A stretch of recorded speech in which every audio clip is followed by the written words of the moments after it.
Shalom Sobat WB. Renungan Harian Wanita Bijak hari Senin 29 September 2025 dengan judul Kasih Karunia Allah. Firman Tuhan hari ini diambil dari Filipi 1 ayat yang ke-27 sampai dengan yang ke-30. Sebelum kita mendengar firman Tuhan, mari kita berdoa. Bapa kami yang sungguh baik, betapa kami bersyukur kepadamu untuk setiap berkat, pertolongan, dan penyertaan Tuhan kepada kami. Kami mau terus belajar mengenal Engkau melalui firman-Mu. Tuntun kami dan berikan hikmat-Mu agar kami mengerti apa yang menjadi kehendak-Mu. Di dalam nama Yesus. Amin.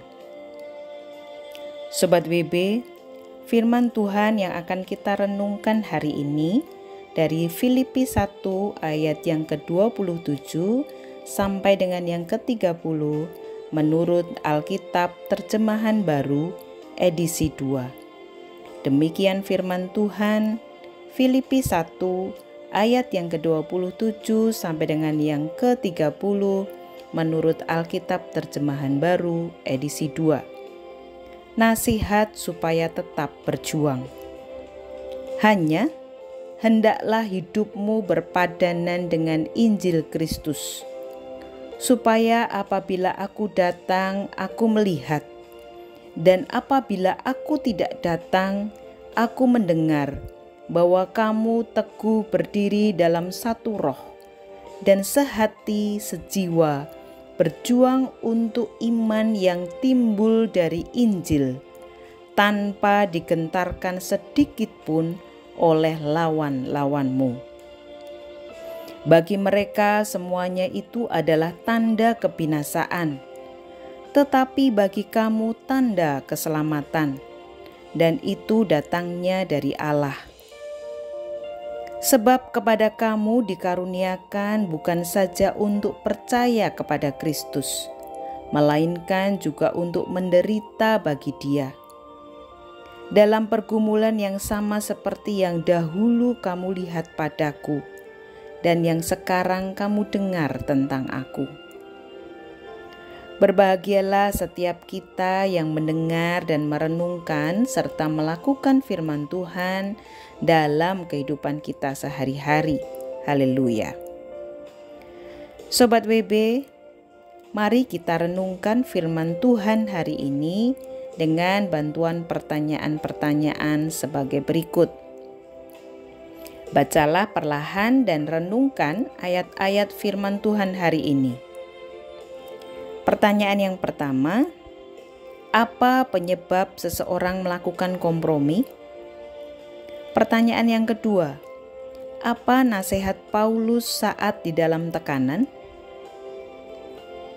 Sobat WB yang dikasihi Tuhan, situasi yang dihadapi oleh jemaat di Filipi tidaklah mudah. Pemimpin rohani yang mereka hormati dan kasihi sedang dipenjara. Segenap jemaat tidak saja cemas dengan keadaan Paulus, tetapi juga dengan keadaan mereka sendiri. Untuk ketakutan semacam itu, Paulus mengingatkan jemaat untuk tetap hidup berpadanan dengan Injil Kristus. Jemaat tidak perlu takut terhadap pihak lain yang menekan. Di dalam tekanan yang seberat apapun, tugas orang Kristen adalah hidup sesuai dengan Injil Kristus. Nasihat Paulus ini bertolak belakang dengan kebiasaan yang berlaku di dunia. Di dalam tekanan dan ketakutan, kita sering tergoda untuk berkompromi dan mengorbankan iman serta identitas kita sebagai orang Kristen. Paulus dengan tegas menyatakan bahwa komitmen hidup kepada Injil Kristus tidak seharusnya dipengaruhi oleh situasi sulit yang sedang dihadapi. Rasul Paulus menasehati jemaat Filipi supaya tetap berjuang dan menjadi pribadi yang tangguh dalam Kristus, walaupun banyak tantangan bahkan aniaya.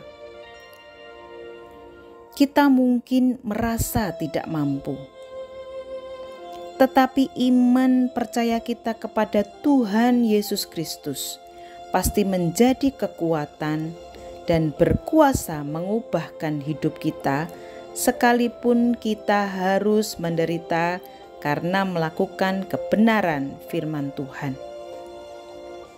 Tidak ada kemuliaan tanpa salib. Dan inilah yang disaksikan oleh Paulus lewat hidupnya. Sobat WB, mari kita bagikan kepada rekan dan kelompok pemuritan kita berkat yang kita terima hari ini dan apa yang menjadi komitmen kita hari ini. Namun sebelumnya mari kita sama-sama berdoa. Hanya di dalam Engkau dan bersama dengan Engkau, kami bisa kuat dan dapat menanggung segala sesuatunya Tuhan. Dan kami mau terus bergantung kepada Engkau, karena hanya Engkaulah satu-satunya yang dapat kami andalkan.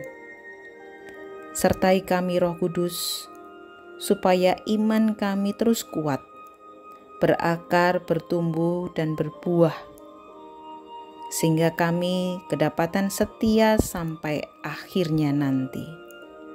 Hanya di dalam nama Yesus kami berdoa. Amin.